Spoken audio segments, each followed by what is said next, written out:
So something interesting about the school is that it has the primary colors at the front, but everything else is about gray and brown and white and just those dull colors, but they try and make the trimmings blue and kid friendly.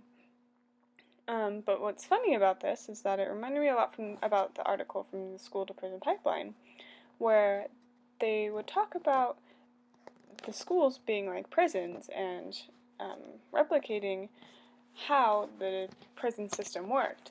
And as I had thought about that article, I also thought about how it actually applied to the school and how it looked as well. And so when I noticed this, I thought that they were trying to defy how schools normally look, but they did it in a way where everything else still looks like a prison, except for that main entrance.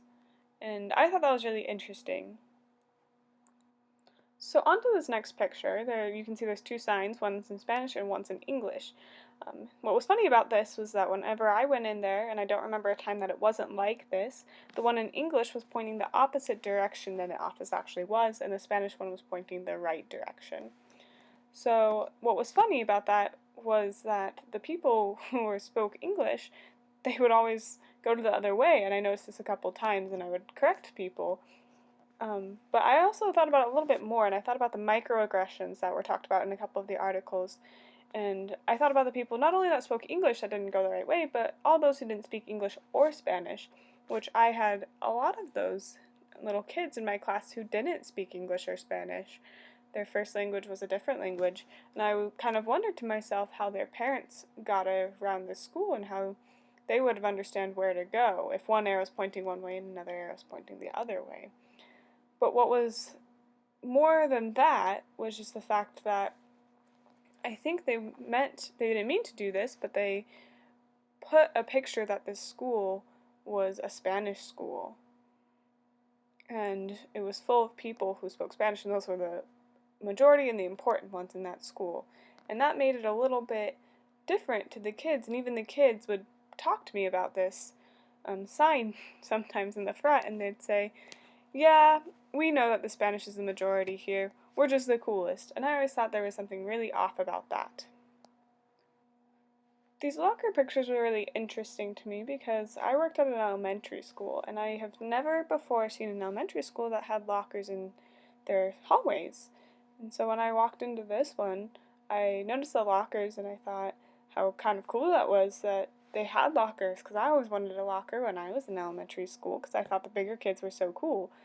But then I kept kind of thinking about it, and I found it very interesting that we had discussed one day in class about how in the United States, children don't grow up as fast as in other parts of the world.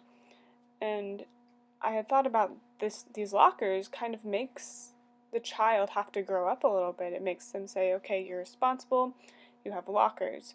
But then when I asked about the teachers about these lockers, they actually told me that these lockers were there so that every time when they go from like recess to lunch to class, they have to actually put everything in these lockers so that they can't bring guns or any weapons or anything like that to school or to the lunch or to classes. And I thought that was pretty weird to have in an elementary school with a bunch of kids who the majority aren't native English speakers. And I felt like that was very racist, honestly, against a whole class of people. And in these hallways, you can see even more lockers in which these children had the different colors, and as they would pass through, they'd put their stuff away before coming into class. They weren't allowed inside the school before before the bell rang and before their teacher went and got them, they always had to stay outside, and then their first stop was to the locker to put their stuff away, and then to the classroom. This last picture that I want to talk about is a really interesting picture for me because I really did not like it. From the first moment that I walked into the school, I saw this and I thought, going back to the microaggressions actually, I thought that that was very demeaning and very insulting to a lot of people. Starting from elementary kids, they have it, so these signs are saying, you belong here. This is a country of immigrants. And to me, that just feels like it points to them and makes them stand out and says, well, we have to tell you you belong here because you don't actually belong here. No matter where they come from in the world, of course they belong here. And in fact, that picture on there, the picture they used to say that you belong here, is from a war. And what more of a microaggression can you get than that? Where we were fighting the nation in a war, but they chose to put that picture of Uncle Sam on their sign that says that you belong here, that all immigrants are welcome, and no vote can change that. And the amount of microaggressions, like I said in the beginning, is ridiculous, because there is no way any child could not be a little bit insulted by it. And I never ever mentioned it to any of the kids because I didn't want to bring that up, but it was always something that was there for me and always something that was very real.